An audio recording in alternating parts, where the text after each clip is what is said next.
60 pesos ang kilo ng bigas ngayon. Magkano ang minimum wage ng mga ordinaryong Pilipino? Ibibili lang ng kilo ng bigas, ilang kilo lang nabibili nila. Totoo yun. Real talk. Diba? Yun ang katotohanan. Pero anong sinasabi ng konstitusyon natin? Dapat bigyan tayo.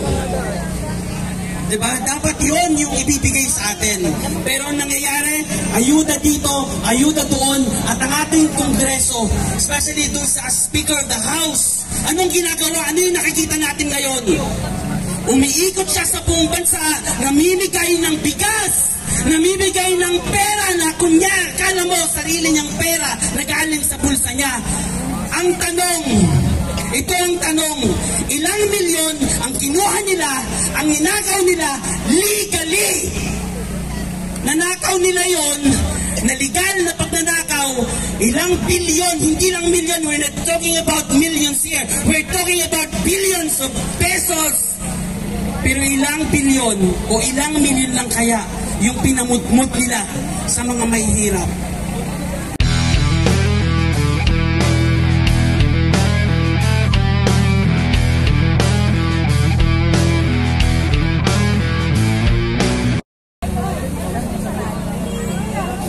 Ayan, tama yun.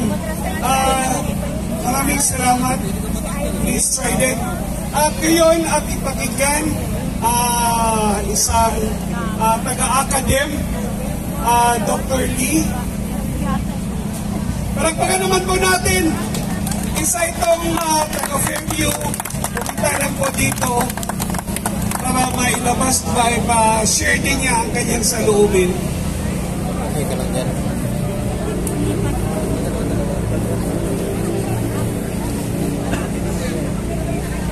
Doktor. Magandang gabi sa lahat. Meron akong kasi hindi ako sanay sa mga ganito. Actually, this is my first time na sumali sa mga rally na ganito para may palabas o para may parating natin sa pamahalaan kung ano yung nararamdaman ng isang ordinaryong mamamayan ng Pilipinas. Meron akong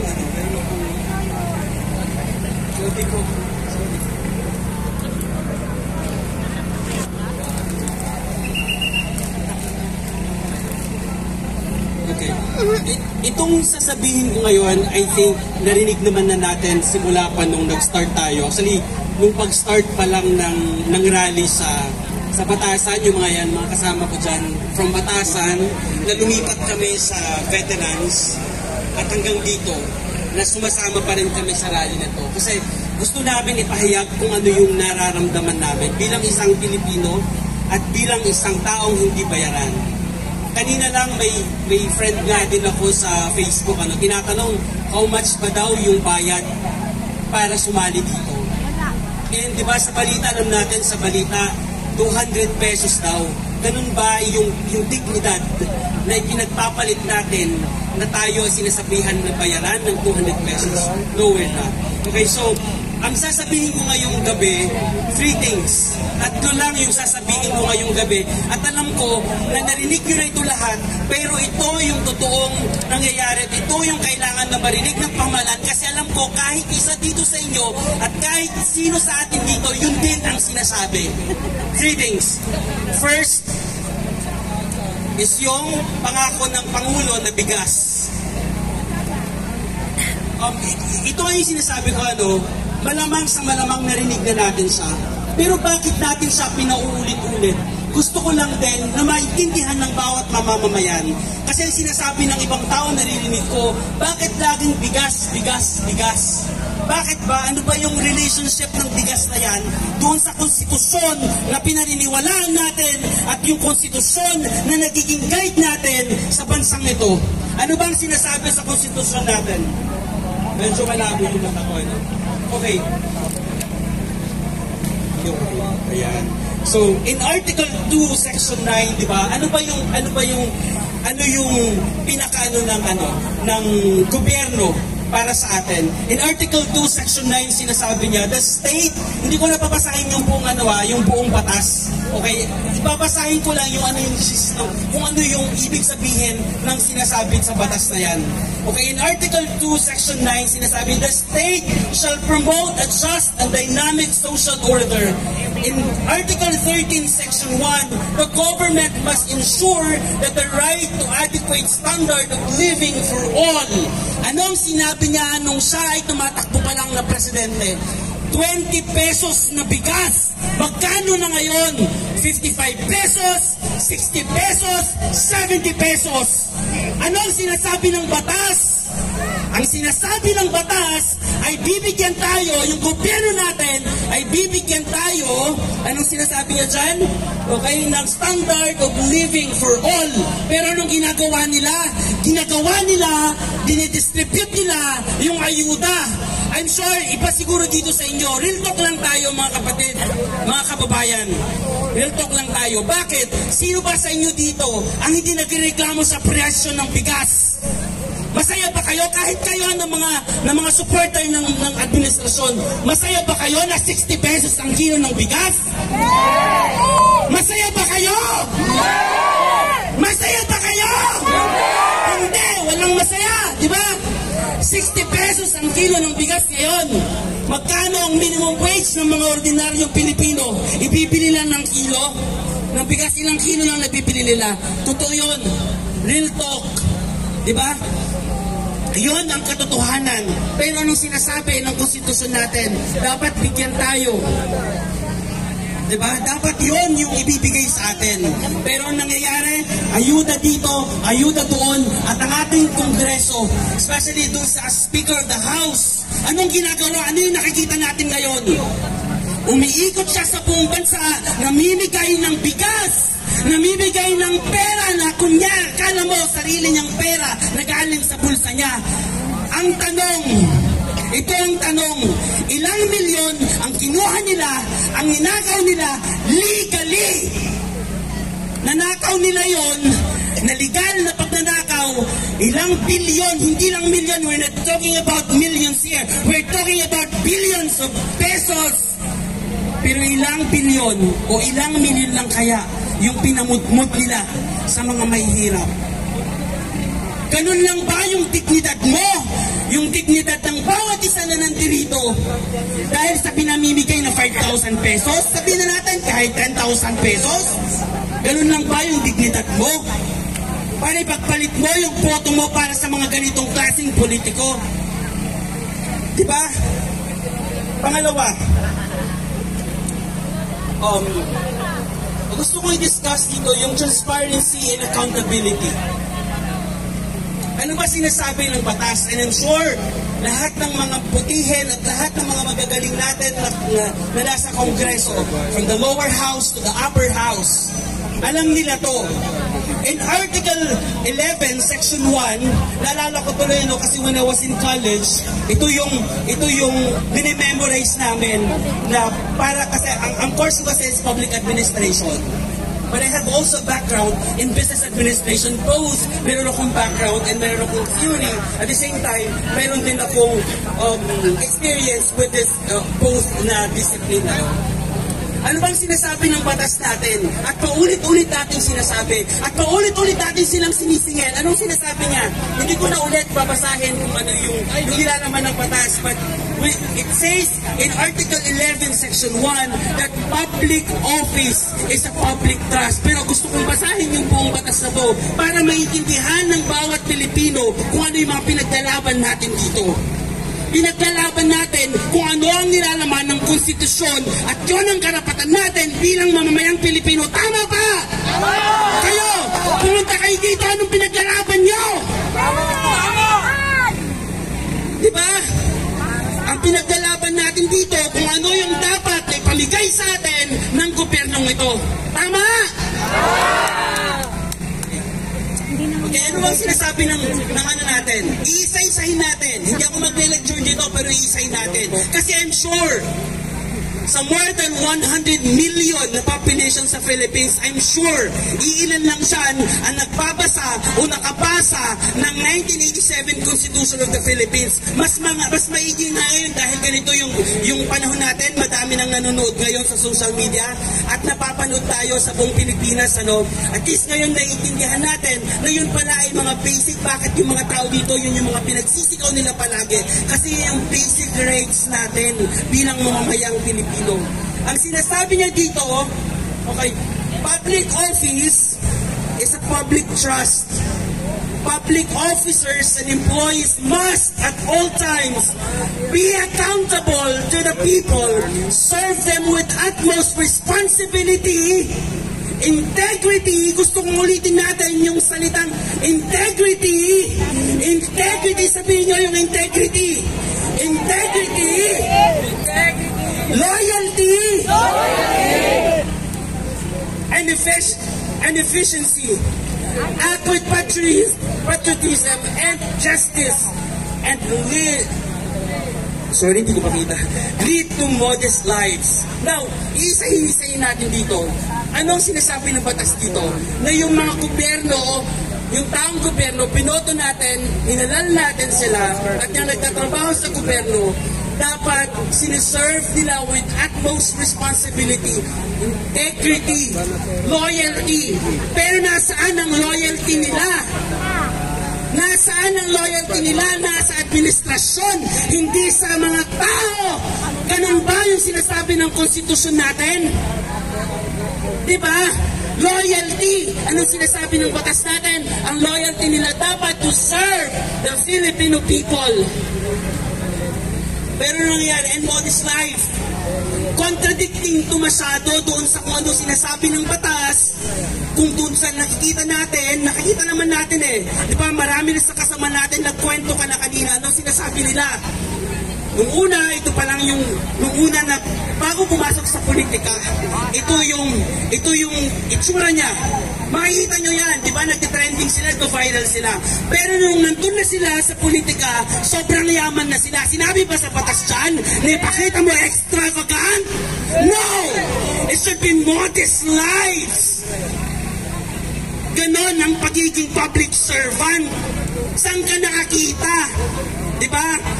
Karamihan dito, ako kasi pinanganak ako sa Mindanao, although I'm living here sa Metro Manila for 20 years already. Pero nakita ko yung difference ng development, yung mga projects are all focused in the national level. Pero sa Mindanao, pinabayaan nyo ang Mindanao. Madami doon na mga tulay dito sa Metro Manila, puro tulay. Ang daming puro tulay sa EDSA, sa Commonwealth. Pero sa Mindanao, yung mga tao na nandoon, maraming mga politiko pinapabayaan ng mga tao doon. Nahihirapan sila pati pagtawid lang sa ilog kasi wala silang tulay. Diba? Pero yung mga politiko na yon, sobrang lalaki, ang gaganda ng bahay nila, ang gagara ng mga sasakyan nila, lahat ng mga designers, items sa kanila. Ang gaganda, luxury cars. Diba ganun ba yung sinasabi ng konstitusyon? Kaya tayo nandirito kasi sinisigil natin sila. Na dapat yun ay ibigay nila sa atin, pero hindi. Now, let's talk about yung number 2 pa lang ito, transparency and accountability. Ngayon, kanina nag-discuss ako ng theory. Ilalagay na natin sa application yung pagdating sa transparency. Number 1 issue. Ito na. Kasi bakit ko ba dinidiscuss ito? Kasi ang nangyayari ngayon is lahat ng pinapakita, which is later on, yun yung pinaka-last ko na discussion about media. Okay? So dito, sa application na sinasabi ko kanina na dinidiscuss ko dito, the flood control projects. Naririnig na natin yan. Sa flood control projects, noong 2023, ang laki ng flood control projects nila. That's 19% of the total budget ng DPWH. That's around 200 billion pesos plus. 2023 alone. For 2024, how much? Tumaas siya to 23% of the total budget ng DPWH. That's 300 million plus. And for the budget, for the coming year, sa proposal nila, sa 2025 election, at sa 2025 budget, tumaas siya ng 32%. Bilyon. Suma total, magkano yung per day ng mga flood control projects nila? Billion, more than 1 billion per day. I-compare natin kung sa pinag-interesan nila na 125. Hindi ko sinasabi na dahil si Bibi Sara maliit lang yun, hindi ko sinasabi na tama din yun. Okay? Ang sinasabi ko dito, since transparency yung pinag-uusapan, i-audit nila yon. But the thing is, tama yung sinasabi ni Atty. Marcoleta na mga nasa Congress naglulundag na, which is tama naman na nabubwisit sila dun sa term na yon. Pero totoo yun, naglulundag sila, pinapangunahan nila yung trabaho ng Commission on Audit.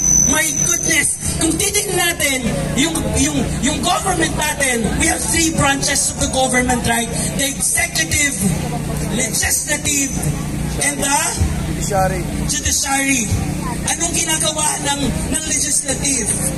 Siya yung tagagawa ng batas. Yes, we believe, naniniwala naman tayo doon sa aid of legislation na ginagawa nila. But the thing is, pinapahimasukan nila yung trabaho ng isang komisyon na hindi naman karapat-dapat na sila yung nag-audit doon sa dapat na ino-audit sa mga public funds, which is trabaho yun ng Commission on Audit. Diba? Yun yung hindi naiintindihan ng karamihan. At the same time, laging sinasabi, ito 225 million, pero kung titingnan natin, ito-digest natin yung mga budget na yun, magkano yung mayroong notice of disallowance doon, nasa 17 million, I think. Pero pinapalabas ba yun? Hindi.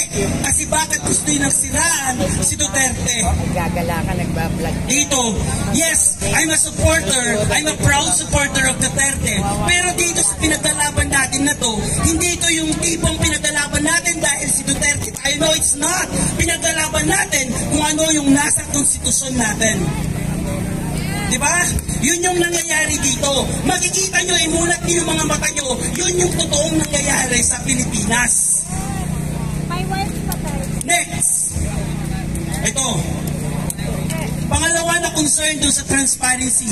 Kung kanina flood control projects. Pangalawa, PhilHealth. Okay, sa PhilHealth natin, okay, dapat na ito yung ipaprioritize ng government natin. Bakit? Kasi sinabi sa Article 13, Section 11, and Article 13, Section 13 of the Constitution of the Philippines, hindi ko na babasahin kasi mahaba, sasabihin ko na lang kung ibig sabihin niya, that state shall promote and protect the right to health. Ano ang ginawa ng Pangulong Marcos? Pinalipat niya yung 89 billion, we're talking about 89 billion pesos sa National Treasury. Para saan? Para ilagay sa mga unprogrammed projects. Mga unprogrammed projects. Na dapat, di ba, na dapat ang priority nila is yung health ng Filipino people. Ngayon, yung mga congressman na yung mga politiko na yan, di ba, kung titignan nila ang problema sa hospital pa lang, di ba, kahit dito pa lang sa Metro Manila, pumunta kayo sa mga emergency hospital, sa mga emergency ng bawat hospital. Ito, real talk. Sa isang minuto dyan, bilangin nyo yung mga taong namamatay, which is hindi nila ginagawa. Yung mga politician na yan, hindi nila nakakita kung ano nangyayari sa ground. Bilangin nyo yung mga taong namamatay. Namamatay dahil kulang sa pera, namamatay kasi kulang ng facility ng isang hospital, namamatay sila kasi kulang sa budget. And then, this president, pinalipat niya. Totoo naman yun, mayroon naman tayo sa konstitusyon na pwede nila ilipat. Pero titingnan natin yung constitutionality ng pinalipat niya na fund. Bakit ang Supreme Court gumalaw? Bakit ang Supreme Court naglabas ng TRO? Kasi nakita niya na hindi constitutional yung mismong pinalipat na pera. Diba? Ngayon, sisingilin natin sila sa mga ganon. Pero ang pinapakita lang nila is kung ano yung nangyayari doon sa confidential fund na yan. Na matagal ng confidential fund na yan. Ito kasi way back 2023, mayroon akong source na nagsabi na dati na talagang sisirain yung Duterte. And I trusted that person, na sisirain yung Duterte. Ngayon, nakikita na natin kung paano nila ginagamit yung makinarya ng buong Pilipinas, ng gobyerno, para sirain ang Duterte. Pangatlo, at ito na yung panghuli ko, the media manipulation. Bago ang lahat, bago ipagpatuloy ito, maraming salamat sa mga vloggers na nandito. Bakit? Kasi ang media hindi na natin sila maaasahan. Kasi ito yung pinaka-problema natin ngayon na kumikitil sa demokrasya ng Pilipinas dahil sa media manipulation. Hindi ko naman sinasabi na lahat ng media ay ganon, pero karamihan ay ganon. Kasi negosyo, ano ba yung purpose ng yan? Negosyo para sa pera. Tama? Tama! Ito, real talk tayo. Bakit ba natin pinaglalaban ang media? Ngayon, titingnan natin ano ba yung framework, ano ba yung nagsusupport sa Constitution natin. In Article 2, Section 4, the freedom of speech and press should not be misused to spread misinformation. Pero kung titingnan natin ngayon, nandito yung raw video, nandito yung raw na statement ng isang tao, anong gagawin nila? I-manipulate nila. Of course, isi-censored nila yon.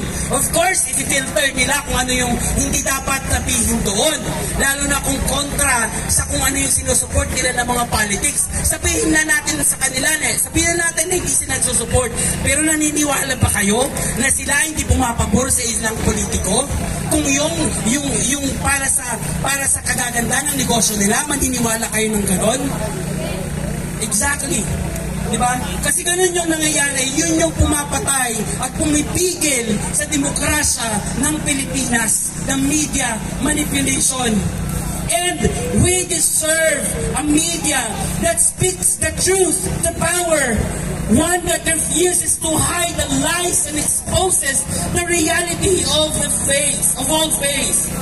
It's time for the media to stop serving the powerful and start serving the people, holding corrupt leaders accountable for revealing the truth and affects us all. And we cannot afford to let powerful control the narrative. The future of our nation depends on media and upholds the justice and integrity. And it's time to demand the truth because we deserve nothing else. Alam nyo kung ano nangyayari ngayon?